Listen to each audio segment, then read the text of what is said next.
샬롬, 성령의 임재가 충만한 금요일입니다. 오늘 하루도 우리 주 예수 그리스도의 은혜와 하나님의 사랑이 할렐루야 모든 지체 가운데 함께 말씀을 나누는 모든 성도 가운데 충만히 임하길 우리 주 예수 그리스도의 이름으로 축원드립니다. 11월 27일 금요일 아침 예배 성삼위 하나님께 올려드립니다. 사도신경으로 우리의 신앙을 고백합니다. 전능하사 천지를 만드신 하나님 아버지를 내가 믿사오며 그 외아들 우리 주 예수 그리스도를 믿사오니 이는 성령으로 잉태하사 동정녀 마리아에게 나시고 본디오 빌라도에게 고난을 받으사 십자가에 못 박혀 죽으시고 장사한 지 사흘 만에 죽은 자 가운데서 다시 살아나시며 하늘에 오르사 전능하신 하나님 우편에 앉아 계시다가 저리로서 산자와 죽은 자를 심판하러 오시리라. 성령을 믿사오며 거룩한 공예와 성도가 서로 교통하는 것과 죄를 사하여 주시는 것과 몸이 다시 사는 것과 영원히 사는 것을 믿사옵나이다. 아멘. 오늘 하나님의 말씀은 역대상 15장 25절부터 16장 6절까지입니다. 역대상 15장 25절부터 16장 6절까지입니다. 하나님 말씀을 받습니다. 이에 다윗과 이스라엘 장로들과 청부장들이 가서 여호와의 언약궤를 즐거이 메고 오벳 에돔의 집에서 올라왔는데 하나님의 여호와의 언약궤를 맨 레위 사람들을 도우셨으므로 하나님이 여호와의 언약궤를 맨 레위 사람을 도우셨으므로 무리가 숫송아지 7마리와 순양 7마리로 제사를 드렸더라. 다윗과 및 궤를 맨 레위 사람과 노래하는 자와 그의 우두머리 그나냐와 모든 노래하는 자도 다 세마포 겉옷을 입었으며 다윗은 또 배 에봇을 입었고 이스라엘 무리는 크게 부르며 뿔 나팔과 나팔을 불며 재금을 치며 비파와 수금을 힘있게 타며 여호와의 언약궤를 메어 올렸더라. 여호와의 언약궤가 다윗성으로 들어올 때 사울의 딸 미갈이 창으로 내다보다가 다윗 왕이 춤추며 뛰노는 것을 보고 그 마음에 업신여겼더라. 하나님의 궤를 메고 들어가서 다윗이 그것을 위하여 친 장막 가운데에 두고 번제와 화목제를 하나님께 드리니라. 다윗이 번제와 화목제를 드리기를 마치고 여호와의 이름으로 백성에게 축복하고 이스라엘 무리 중 남녀를 막론하고 각 사람에게 떡 한 덩어리와 야자 열매로 만든 과자와 건포도로 만든 과자 하나씩을 나누어 주었더라. 또 레위 사람을 세워 여호와의 궤 앞에서 섬기며 이스라엘 하나님 여호와를 친송하고 감사하며 찬양하게 하였으니 아삽은 우두머리요 그 다음은 스가랴와 여이엘과 스미라목과 여히엘과 마띠디아와 엘리압과 분하야와 오벳 에돔과 여이엘이라. 비파와 수금을 타고 아삽은 재금을 힘있게 치고 제사장 분야와 야하시엘은 항상 하나님의 언약궤 앞에서 나팔을 부니라. 아멘. 하나님의 말씀입니다. 오늘 본문은 1차 언약궤 운반 시도의 실패를 거울 삼아 규례에 따라 운반 준비를 명령한 것과 레위 찬양대 조직과 언약궤 운반 과정에 대한 기록에 이어 여호와 하나님의 도우심으로 레위인들이 언약궤를 어깨에 메고 옮긴 일과 다윗성에 들어온 사건을 기록하고 있습니다. 또한 다윗이 언약궤 운반 완료에 대한 감사 제사와 백성을 향한 축복 그리고 레위 사람들을 세워 장막에서 찬양할 자를 세우는 내용을 담고 있습니다. 본문을 절별로 살펴보면 25절부터 28절은 레위 자손들이 규례에 따라 언약궤를 어깨에 메고 운반함으로써 언약궤의 운반이 성공적으로 마쳐진 사실을 기록하고 있습니다. 29절은 사울의 딸인 미갈이 다윗이 언약궤와 함께 성으로 들어올 때 그가 언약궤 앞에서 춤추며 뛰노는 것을 보고 마음속으로 그를 업신여긴 사실을 기록하고 있습니다.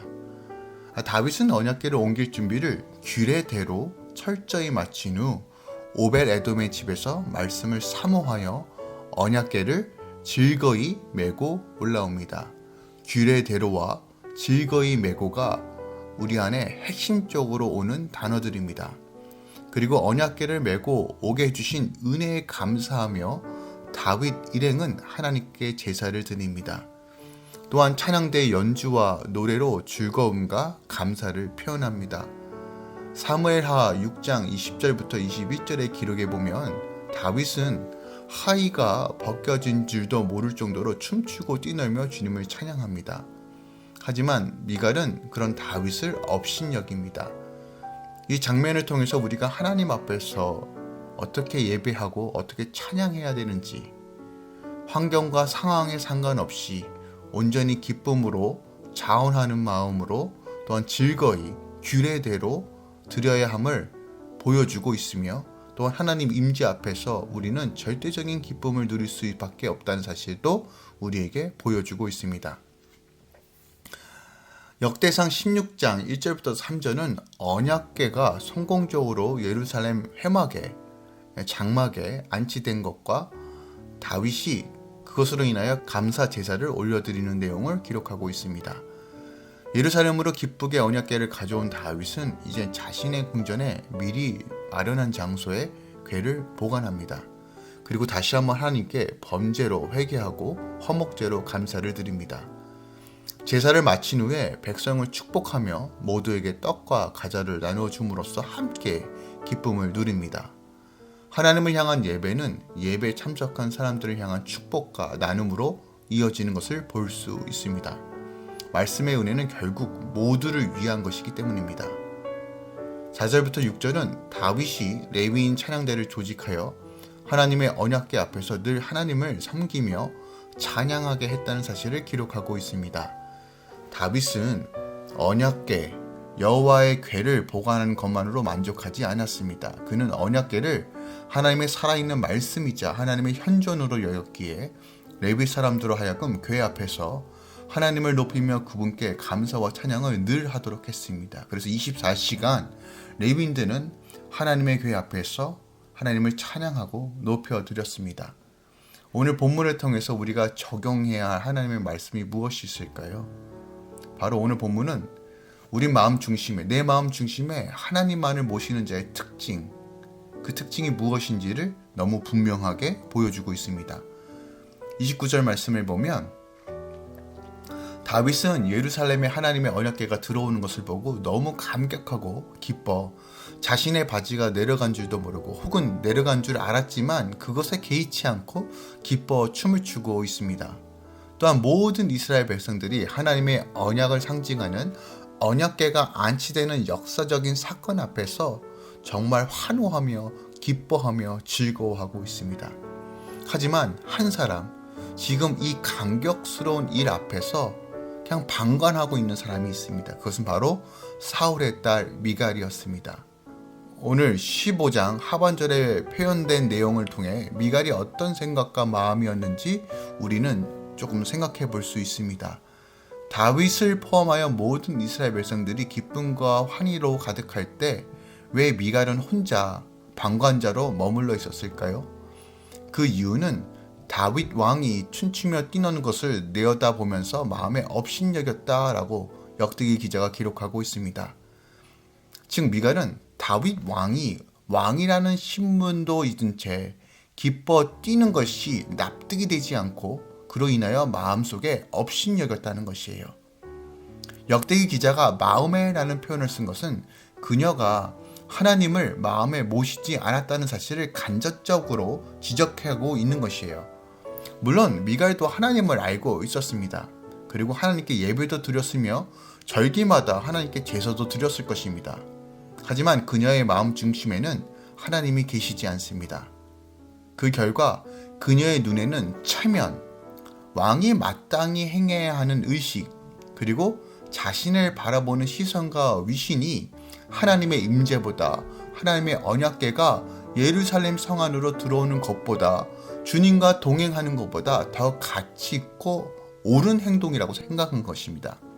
그녀의 마음에 하나님 중심이 아닌 여전히 사람들의 시선과 체면이 먼저 앞섰다는 것이에요. 그리고 아마도 그녀는 자신의 생각과 판단이 옳다라고 확신하고 있었을 것입니다. 미갈은 궁중에서 모든 좋은 교육과 법도를 배웠습니다. 그녀가 양치기 출신인 다윗, 잘 배우지 못한 다윗을 업신여기며 배우지 못했기 때문에 왕의 법도도 모른다라고 업신여겼을 것입니다. 하지만 역대기 기자는 이 장면을 통해서 우리에게 무엇을 취해야 하는지를 가르쳐주고 있습니다. 오늘 본문에서 미갈만 다른 세상에 살고 있습니다. 모든 이스라엘 백성이 한 마음과 한 뜻으로 여호와의 궤가 예루살렘에 오는 것을 기뻐하고 그들의 마음속에 이젠 하나님이 우리와 함께 하시는구나, 하나님의 임재가, 하나님의 통치가 임하는구나 라고 감격하고 있는 가운데 그녀는 지금 사울이 저질렀던 죄와 별반 다르지 않고 그저 체면과 위신만 생각하고 있다는 것입니다. 역대기 기자는 사울과 그 딸 미갈과 하나님 앞에서 체면조차 생각하지 않고 어린 아이처럼 즐거워 뛰노는 다윗과 비교하면서 우리에게 말하고 있는 것입니다. 내 마음의 중심에 하나님만 품는 자의 삶이 무엇인지, 내 삶에 무엇을 가장 가치 있고 소중하게 여기는지, 정말 하나님의 임재를 사모하며 그분이 함께하는 것을 간절히 바라는 자의 삶은 어떠한 모습으로 표출되는지를 보여주고 있는 것입니다. 체면 때문에, 상황 때문에, 사람 때문에 우리가 하나님을 섬기는 것이 아니라 하나님은 우리 마음의 중심을 보기 원하고 정말 마음에 합한 자는 정말 어떻게 예배해야 되는지, 어떻게 하나님을 바라봐야 하는지를 다윗을 통해서 분명하게 보여주고 있는 것입니다. 우리는 무엇보다도 하나님을 아는 것, 하나님과 동행하는 것, 하나님과 교제하는 것을 가장 최우선으로 여겨야 합니다. 그러므로 우리는 늘 하나님 중심적 생각으로 늘 주님만 바라보며 내 삶 가운데 다른 사람이 아니라 다른 사람들이 나를 어떻게 볼까에 대한 체면을 먼저 생각하는 것이 아니라 내가 어떻게든 하나님께 최고의 찬양과 예배를 올려드려야 되겠다는 생각으로 늘 그렇게 주님만 바라보며 삶으로서 드러내는 삶을 살아야 한다는 것이에요. 그러므로 오늘 6장 4절에 레위인들이 여호와의 궤 앞에서 섬기며 이스라엘 하나님의 여호와를 친송하고 감사하며 찬양했다라고 고백한 것처럼 우리 삶 가운데 친송하다, 늘 하나님을 기억하고 감사하며 감사의 고백을 올려드리며 찬양하며 하나님의 탁월함을 찬양하며 오늘 하루 주를 높이는 삶, 주님만 바라보는 삶, 주님께 예배와 감격으로 나아가는 삶 사시길 우리 주 예수 그리스도의 이름으로 축원드립니다. 기도하겠습니다. 우리 마음의 중심을 하나님께 드립니다. 또한 마음의 중심을 주님께 드리며 찬양과 경배하는 삶은 내 삶 가운데 온전히 그것이 드러나는 삶, 정말 하나님이 내 삶의 주인이시오 모든 것 되신다는 것을 감사와 찬양으로 또한 친송으로 올려드리는 삶 살 수 있도록 역사하여 주시옵소서. 오늘 금요일 하나님께 올려드립니다. 한 걸음 한 걸음 나아갈 때마다 주님을 기억하고 묵상하고 주의 일하심을 바라보며 감사의 찬양을 올려드립니다. 남의 시선이 아니라 남이 어떻게 나를 볼까가 아니라 체면 생각하는 것이 아니라 정말 진실되게 하나님만 바라보며 찬양하는 삶 살기 원합니다. 주님, 우리 안에 하나님의 인재와 감격으로 채워주시고 늘 주님과 동행하는 기쁨과 감격으로 채워주시고 구원의 감격과 은혜로 오늘도 감사의 찬양 올려드릴 수 있도록 성령 하나님 인도하여 주시고 붙들어 주시옵소서. 삶의 모든 영역에서 보호하시고 인도하여 주시고 우리 안에 선을 행하시며 이끄시는 주님으로 감격하며 나아갈 수 있도록 역사하여 주시옵소서.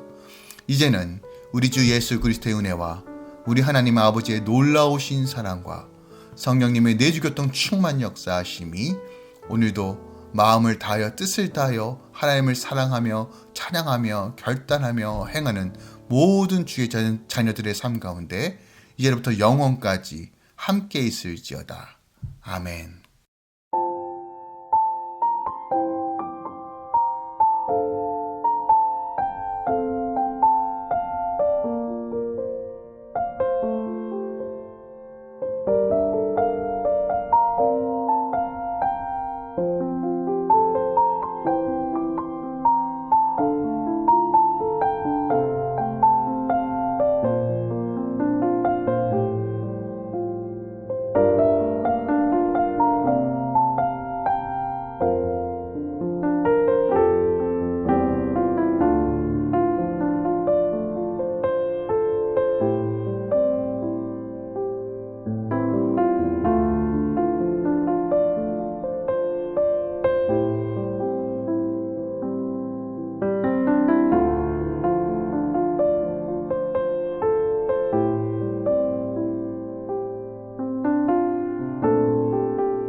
네.